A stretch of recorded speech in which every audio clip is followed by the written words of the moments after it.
Bill Belichick this week asked about his future. He said he's thinking about Kansas City. I'm getting ready for Kansas City. That's what I'm doing. Patriots insider Tom E. Curran on NBC Sports Boston's early edition that the Patriots will part ways with Belichick this offseason, that the decision was already made after all the losing last month. Mina, buy or sell? I am buying it. There's been smoke around this since before this season, after last season and the disaster that they had on offense with their coaches. The fact that it hasn't gotten better makes me think that it's not going away anytime soon. We'll have plenty of time to debate the merits of that choice, but as far as the likelihood, it seems very probable. Tim Cowlishaw? I'm selling any coach who talks without moving his lips. I don't think you should trust people who do that, like that, talk like Belichick. I'm starting to believe it could happen. I don't know if it should, but 3 weeks ago I still didn't think there was a chance. But if they're going to go 5-12 or 4-13, people have to move on from coaches, even the best of all time, at a certain point in time. You seem disheartened by this, Tim. No, well, yeah, I like a few coaches in the league who are older than me, but that's beside the point. It's not really about me.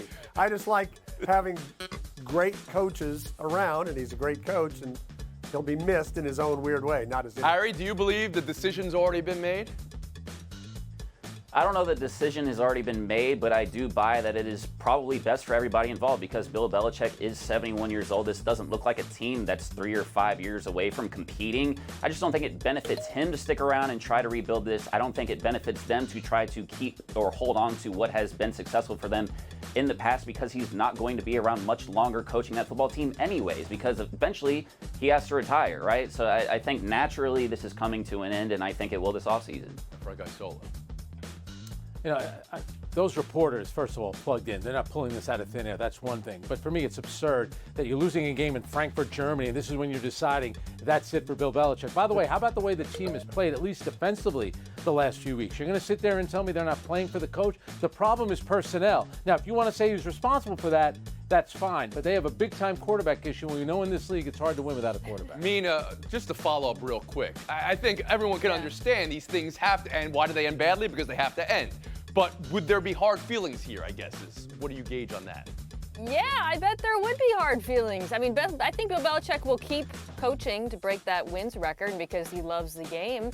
And I can't imagine he would be happy with leaving on this note, given the career he's had in New England. We'll move on. Buy or sell to Ben Roethlisberger on his podcast, Footballin'. Maybe the tradition of Pittsburgh Steelers is done. Maybe it needs to be formed a new kind of way. I don't know. Wow. Roethlisberger questioning the players and coaching in last week's loss to the Patriots. Says this isn't what it means to wear the black and gold. Tim, buy or sell all that? I'm going to sell that. The Steelers, despite how they played against Arizona and New England, are 7-6 with a chance. I seem to remember Ben's last playoff team kind of sneaking into the playoffs with a bad record too. I also remember some players on his team, like Antonio Brown, who maybe weren't all about the Steelers culture. So I think he's playing a little fast and loose there. Yeah. Tim is exactly right. This team bears a lot of similarities to the last few teams of Roethlisberger's career, which is to say teams that outperformed their rosters and outperformed despite bad quarterback play. Was surprised to hear him take a shot at Tomlin. That felt new. He's taken a lot of shots at players since retiring. The Tomlin piece was new, though. Frank Isola? Yeah, come on. This has been going on since the beginning of time. Guys that retire, they start talking about the good old days. I do it every day myself, and I know it's completely ridiculous as well. So Ben Roethlisberger, you are talking about Mike Tomlin. Mike Tomlin, that organization, they are stability in the NFL, and you're going to go after a guy like that? That's pretty weak, I think. And Harry Lyles Jr.? Tony, I'll buy that you can critique your former team. That's fine. But I am extremely selling, the tradition of the Pittsburgh Steelers might be over. Like, all right, dude, we'll subscribe to your podcast. We get it. You think he's trying to make news? I mean, he didn't say anything 100%. you guys That haven't is said for absolutely the last ridiculous. week, though. That is The last absolutely season, really. We have podcasts too, Tony. I get it. Everybody's got a podcast. I don't have a podcast. Everybody's got a podcast. But have a radio show. everything he said, you guys all said before about the Steelers in the last year. We'll move on. Not about that can say tradition. it. Hot off that 3-0 win over Vegas. The Minnesota Vikings naming Nick Mullins starter Saturday at Cincinnati. Their fourth different starting quarterback this season. It's Mullins versus Browning for two teams who could really make the playoffs here. Harry Potter saw Minnesota maintaining their playoff run now with a fourth quarterback in Nick Mullins. I'm buying the attempt. I mean, if Kevin O'Connell can pull this off, give him Coach of the Year, because playing these four different quarterbacks who vary extremely in terms of their talent, if they're able to pull that off, you have to hand them the trophy, because that's ridiculous. Frank Isola? Whenever I cite the quarterback's one-loss record, Mina rolls her eyes. So I'm not going to do it right now because it doesn't fit my argument. I think it's the right move to make, but I do think at some point you'll see Dobbs play again. We never thought we were going to see Zach Wilson. And look what he did. According to Tony, he was the player of the week in the AFC. That's according to the NFL. But yes, Mina Kimes, how about you? I'm buying that they can pull it off, largely because of the competition in that NFC with the Packers, the Seahawks, and Rams. I don't think those teams are in much better shape. Also because Justin Jefferson's return, this is still a good offense, and I think that Kevin O'Connell can keep them on track. Jefferson says he'll be ready to go Saturday. Tim Cowlishaw on Mullins. Yeah, I think Jefferson gives them a chance, and I think this is kind of a Viking tradition. Last time they went to the NFC Championship game, I believe Case Keenum was their quarterback. So they don't always come at you with, their original starters.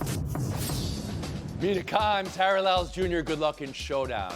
The Washington Wizards and Washington Capitals potentially leaving their home court and home ice in the District of Columbia and moving arenas 5 miles south to Virginia. The move date would be 2028. Governor of Virginia was at a press conference this afternoon with owner Ted Leonsis with grand plans and artist rendering. D.C. could still respond to this. Mina, what's your reaction to this potential move? To roll my eyes. It's been reported that Leonsis is seeking something like $600 million from the city of D.C. to stay there. This is the same sort of blackmail tactics we've seen time and time again from these owners trying to get public money. Harry Lyles Jr.? Yeah, Tony, it stinks, and it smells awfully similar to the Atlanta Braves moving out to Cobb County. But I will tell you this.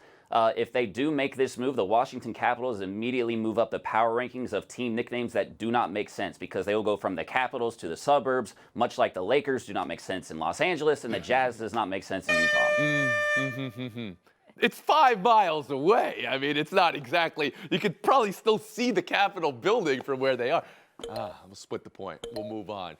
Almost had a penalty shot fight last night. Brady Tkachuck, Piotr Tkachuck goes out, diving poke, sliding check to stop it. Tkachuck didn't like how he came out, and there was nearly a fight. In the end, Tkachuck got a misconduct. So a penalty on a penalty shot. Who's right, who's wrong here, Harry? Tkachuck is 100% in the right, and I will tell you why. Because whether it is you, or it's me, or it's Mina, any of us that put on a goalie uniform would have used the same tactics that he did, and that's not the way you should be playing the position. Really? Okay, Mina Kimes? Wow, I totally disagree, because I love aggressive goalkeeping. But coming out like that, he is exposing the net, so he puts himself at risk, and he's giving himself a better chance to stop And it. it makes it far more exciting. Yes. Mina Kimes, 30 seconds of FaceTime. Hey, so we were just talking about the Minnesota Vikings and their quarterback situation, but I'm here to tell you the reason they've been winning games is not because of the quarterback situation, it's because of this defense led by Brian Flores, who sued the NFL for discrimination. That's ongoing. Didn't know if he was going to get a job. That defense has been the best in the NFL since week 6. Third lowest QBR. Credit to Brian Flores, who should be the assistant of the year.